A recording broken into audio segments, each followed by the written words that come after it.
Y estamos de vuelta aquí en Y tú también discriminas con el tema de pandemias a lo largo de la historia.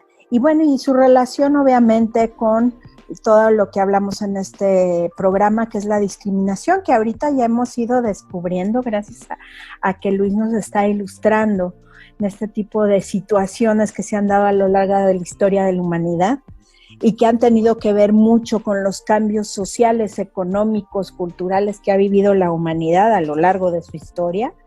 Y nos quedamos en que estábamos viendo de la discriminación doble que vivía desde entonces ya la mujer, que ya en otros programas nos habías ido explicando cómo a raíz de las religiones es que empieza el fenómeno de la discriminación, pero bueno, específicamente en esta época que la gente no se bañaba, primero, bueno, a los grupos judaicos que empezaron a tener por cuestiones religiosas, fíjate qué interesante, ¿no? Si no, yo creo que hubieran sido igual de poco aseados, se empiezan a asear y entonces obviamente eso da pie a especulaciones, a discriminación de los otros grupos, como esos casi no se mueren, obviamente como pasaba mucho en esa época, ¿no? De que es que son brujos, hechiceros y demás, o del diablo, ¿no? Y además las mujeres, aparte, por la cuestión de la menstruación, pues vivían doble estigmatización y discriminación. Entonces nos estabas comentando todo esto y antes de tenernos que ir al corte hablábamos de a ver si lo empezamos a ligar a qué pasó en la Nueva España, cuando llegaron estos conquistadores llenos de sarampión y no sé qué otros bichos nos trajeron. Sí, totalmente. La cultura española, la cultura europea que estuvo en el momento del contacto, era una cultura que venía con toda la identidad de la plaga, la identidad de la peste y de la enfermedad, ¿no? España, por ejemplo, estaba saliendo de los últimos resquicios de la peste bubónica, que son estos mismos españoles los que se vienen a hacer la América, ¿ok? Y a empezar a poblar primero toda el área del Caribe, ¿ok? Que fue el área primeramente conquistada, y de ahí saltar ahora sí a la América continental.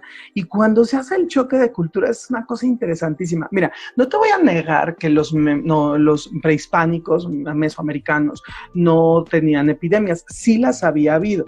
De hecho, gracias a un códice padrísimo, que es más que un códice, es como un cómic, me parece precioso, se llama Codex Telleriano Remensis, porque la verdad es que la mayoría de los códices tienen muchísimas anotaciones, pero el Codex Telleriano Remensis es bastante moderno en el sentido de que es como una línea de tiempo y va poniendo sequías, terremotos, inundaciones, huracanes, epidemias desde el año 1300. Aquí en la época, en el momento mesoamericano. Entonces, gracias al Codex Telleriano Remensis que hoy se encuentra en Francia, en París, podemos saber cuáles habían sido las epidemias que habían pues azotado aquí antes de llegar a los españoles, y sí hay 2 que 3 bastante importantes, pero cuando se juntan los dos mundos, esto se descontrola, o sea, traen la viruela, traen el sarampión y además también la propia epidemia de la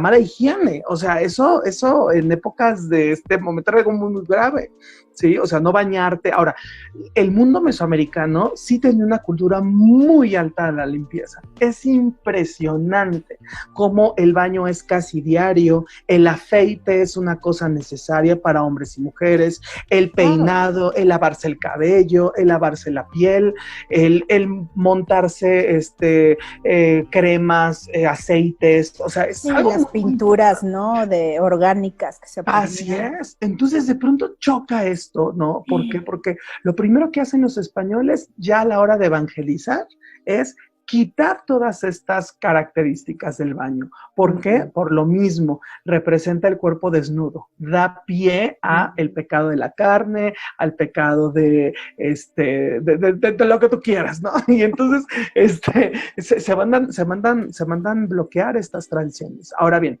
los pueblos indígenas no van a permitir tanto este bloqueo de sus costumbres de limpieza, porque se empiezan a dar cuenta que los españoles están trayendo enfermedades nuevas. Y como bien lo decías antes del corte, gracias a estas enfermedades, a estas pestes, es Hernán Cortés quien puede conquistar México Tenochtitlán, porque en el último de los ataques que va a tener Cortés contra México Tenochtitlán, ya toda la población de la Ciudad de México está infectada, ¿no? Entonces, por supuesto que es muy fácil, va a ser muy sencillo tomar una ciudad de enfermos. Ahora, claro, ¿qué hace cuando toma la ciudad? Fíjate nada más qué tan mal estaban los cadáveres y los enfermos, que la va a abandonar 2 años. Se va a ir a vivir a Coyoacán, en lo que solito se limpia la cantidad de muertos. O sea, se termina de descomponer todo. Eso es algo que mucha gente no sabe. Cortés toma la ciudad y no la toma luego y hace la Ciudad de México española. Se va a Coyoacán 2 años y allá se va a estar en lo que aquí se sanea, se termina de sanear la ciudad. Imagínate, es asquerosa las descripciones, es súper fuerte las descripciones del Anónimo de Tlatelolco, que es un códice que describe cómo estaba la Ciudad de México. Dice que los cadáveres estaban llenos de gusanos, que la sangre te llegaba hasta las rodillas, o sea, que los sesos estaban barrados en las puertas, porque se suicidaba también, ¿no? Se disparaba con las armas que tenían los españoles y además se degollaba. Es una cuestión muy, muy fuerte la de la higiene también, cómo va a permear en esta nueva sociedad híbrida, ¿no? Es muy, claro, muy fuerte. Pero qué interesante todo lo que nos comentas, porque yo la verdad desconocía esto de los 2 años, por completo, no sabía que se había tardado 2 años en entrar, porque además cuando te lo platican en la escuela, pues es así muy rápido, y llegó, conquistó, y la Malinche, y ya Chan Chan, y ya tenemos la Nueva España, ¿no? Y así luego sigue la conquista, ¿no? Entonces, pues no te platican todos estos detalles, ¿no? Sí luego te vas dando una idea más o menos cuando estudias alguna que otra cosa más de historia un poquito más profunda, y además lo ves a la hora de ir a visitar las zonas arqueológicas, claro, pues que es diferente hasta en su forma de vestir y todo, siempre se ven muy aseados, sí, los prehispánicos, y en cambio los mesoamericanos, perdón, de la época prehispánica, y en cambio ves las pinturas y eso de los esos, pues todos hediondos con los cabellos grasosos, y eso que son pinturas muy acá, ¿no? Y claro, con las armaduras y llenos de trapos, como decías, entonces, así como que pues sí se ve la diferencia, ¿no? Claro. Pero interesante. Imagínate tú la vida del barco. O sea... Guácala, y además lleno de ratas, nos trajeron las ratas, además. Sí, por supuesto, sí, las causantes de la fiebre de la peste. Aquí existían los tlacuaches, pero esos son unas ratas más simpáticas. Sí, no, y además... enfermedad. Exactamente, sí, porque por ejemplo, volviendo un poquito a lo de la peste negra, hilando los dos temas, es la peste negra la que tiene la pulga de la rata, ¿ok? Como vector. Es decir, la epidemia no la traían las ratas, pero las pulgas de las ratas eran las que traían la epidemia y viajaban a través de Asia y se expande a todos los puertos europeos en cuestión de 10 años por las ratas y por la pulga de las ratas. Por eso eran importantes los gatos, fíjate. También en los barcos era súper importante tener gatos para poder pues contrarrestar un poco la epidemia. Pero imagínate el viaje de Hernán Cortés, el viaje de Cristóbal Colón, 3 meses como mínimo en el barco, sin habitaciones ni camarotes. La gente dormía arriba en casas de acampar, ¿ok? Arriba en la cubierta hacía sus casitas de acampar y ahí vivían y ahí se calentaban su comida, llevaban tambos de madera, barriles de madera con agua potable, ¿ok? Y todos los desechos se tiraban al mar o se quedaban en la cubierta. Entonces, imagínate el sol, las tormentas, la lluvia, la gente. La sal. O sea, la sal. O sea, imagínate cómo bajabas del barco. O sea... Una costra. No, ay, qué horror. Yo no hubiera podido vivir en esa época seguramente. Bueno, sí, del lado mesoamericano. Del lado mesoamericano, sí. Hay un caso de una novela que me encanta, que es al final novela, es una anécdota novelada, pero tiene que ver, porque se llama La Peste del Marrano, de Marco Sanguinis, y hay una parte en la cual se muere un sacerdote en el barco, estamos hablando en el siglo XVII. Y entonces, como es un sacerdote muy importante, no pueden echar el cadáver al mar, y entonces lo meten a las letrinas del barco. Es una asquerosidad, y te das cuenta de cómo la gente de Europa le daba lo mismo, y hasta abajo ponía a los animales sucios, a los cadáveres, a las sobras de comida, o sea, se hacía una cosa asquerosa que, te repito, el viaje de América a España era por lo regular de 2 a 3 meses. ¡Wow! ¡Qué impresión! Pero además aquí ya empezamos a ver varios vestigios de lo que es la discriminación, ¿no? Bueno, de entrada, bueno, yo creo que también los mesoamericanos van a haber dicho, ¿qué es esta cosa tan fea, ¿no? Total. O sea, porque como me decía un maestro, desembarcaron en Veracruz, pero por ahí de Puebla ya los olían que venían, no se imagínate lo que apestaba aquello, ¿no? No, y además con caballos y bueno. Y además llegaron a invadir también todas las plagas que traían al ecosistema de acá, ¿no? También hicieron cambios a los diversos ecosistemas. Sí. Pero cómo ya desde ahí, ¿no? A través de la enfermedad empieza también la discriminación. De entrada los dejaron ahí tirados 2 años, y ya luego ya fueron a recuperar. Y ya desde ahí hay esta como estigmatización, ¿no? De parte del español. De entrada, claro, pues nos veían como salvajes. Claro. Salvajes. Y además, bueno, ellos querían encontrar a las indias más rápido. Claro. Se encontraron con con unos indios, pero no precisamente de la India, ¿no?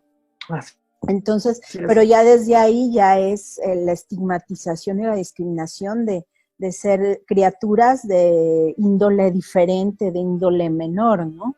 Así es, sí, de hecho, si quieres, en el siguiente bloque te puedo contar específicamente de 2 epidemias que fueron aquí en México muy, muy graves. La primera llamada el Cocolistli y la segunda el Matlatzáhuatl. Y ahí vas a, o sea, ahorita que lo dices, que bien lo mencionas, muchísimas veces yo no lo veía desde el lado de la discriminación, ¿no? Pero tienes toda la razón, o sea, cómo se vuelven poblaciones en peligro por la enfermedad, y por esa razón se vuelven poblaciones discriminadas que las van a aventar hacia las afueras de la ciudad, ¿no? Y van a ser poblaciones marginales, al final del cabo, ¿no? Que además marginales por el mismo sistema, porque no pueden entrar al sistema del social porque están desterrados por la misma sociedad. Claro, no, y debió haber sido terrible, ¿no? Encima de que me estoy muriendo todavía me corren, ¿no? O sea, que terrible. Y además que eran épocas donde pues todo era a través de la herbolaria y muchas cosas, que bueno, específicamente en México pues los originarios de esa época pues conocían y sabían tratar lo que ya conocían, pero no lo que no conocían, ¿no? Entonces debió ser también terrible, ¿no? Sí, o sea, ahí creo que los grandes médicos, ¿no? O herbolarios debieron de haberse topado con pared ante cómo voy a erradicar esto, o sea, cómo le hago tan siquiera para entender de dónde viene. Porque esa es la otra. Hoy sabemos que las epidemias son causadas por virus y entendemos ese proceso, ¿no? Claro. Pero imagínate bajo el contexto del siglo XVI o del siglo XVII. No, qué terrible. ¿De dónde viene? Por eso se le llamaba la muerte con prisa. Desde la peste bubónica se le llamaba la muerte con prisa, porque a ojos de alguien de la Edad Media algo pasó que está matando a la gente. No tengo idea cómo se contagia, no tengo idea de dónde lo agarro, no tengo idea cómo es que llega a mi casa, pero llega y me mata. Entonces, y además me mata rápido. Entonces, es este enemigo silencioso, totalmente invisible, que causa la histeria colectiva. ¿Ok? Causa el miedo colectivo. Nos estamos muriendo. Muy buen consejero, sí. Sí, así es. ¿Y quiénes son? Esos de allá nos están muriendo. Ellos envenenan nuestros pozos, ellos están matando a nuestros hijos, vamos contra ellos, y no es una cosa terrible, terrible, terrible, terrible. Y bueno, y ya nada más para cerrar la parte de la peste negra, que fue con lo que iniciamos, ¿cómo es que se logra erradicar estos 300 años de peste? Porque decías, bueno, que se empezó a hacer un poco la cuarentena, sí, que se empezó la higiene, primero empezaron los grupos judaicos. Sí. ¿Cómo se da ese salto? Porque yo te regresé a la conquista, que la retomamos en el siguiente bloque, pero sí sería interesante cerrar esta parte. Es muy interesante porque según los médicos y los historiadores de la medicina, se da porque la población que puede generar anticuerpos en esta cuarentena de 300 años es la que empieza a generar los anticuerpos y se empiezan a pasar de generación en generación, y eventualmente son las poblaciones que generan los anticuerpos los que logran vencer a la epidemia, a la peste negra. Sí, de hecho, todas las personas que tengamos un origen, una raíz europea, somos descendientes de los sobrevivientes de la epidemia. Entonces, de pronto es bien interesante ver cómo toda la humanidad es descendiente de los que sobrevivieron en alguna epidemia grandísima. Para el caso de las personas con raíz europea, de la peste bubónica. Entonces, también es muy interesante verte a ti en el pasado como heredero de esas. Claro, eres hijo del anticuerpo. Eres hijo del anticuerpo, por supuesto. Así es, totalmente, ¿no? Y no está tan lejos, hace 500 años. De veras, en la historia del tiempo no es lejos, no es nada lejos, hace 500 años, ¿no? Claro. Oye, pues ahorita dejamos esto aquí para irnos a otro breve corte. Uh-huh. y retomamos ya en toda esta parte de las 2 epidemias de México, bueno, del antiguo México, que también suenan muy interesantes. Y sobre todo que queremos, yo le pedí a Luis que tocáramos este tema, porque además de que ahorita está sumamente vigente, porque lo estamos sufriendo con los encierros y con la enfermedad en sí, pero para que aprendamos de que esto no es nada nuevo, ya lo hemos vivido, tal vez no lo tenemos muy presente. En México pues sí está el H1N1, pero otros no los tenemos presentes, pero también para que, lejos de estarnos llenando de miedo y atacar a los médicos y a las enfermeras que nos están haciendo el enorme favor, a veces a costa hasta de su propia vida, de cuidar a nuestros enfermos, es decir, bueno, sí es una situación grave, pero hay solución. No estamos en la Edad Media que no sabíamos que existía el jabón, ¿no? Por ejemplo, ahorita es nada más lávate las manos, mantén tu distancia. Entonces, también por eso es interesante y sobre todo para no caer en estos actos discriminatorios tan terribles. Entonces, bueno, nos vamos rápidamente a un corte y en breve estamos de vuelta aquí con ustedes en ¿Y tú también discriminas?, con el tema de pandemias a través de la historia. Gracias.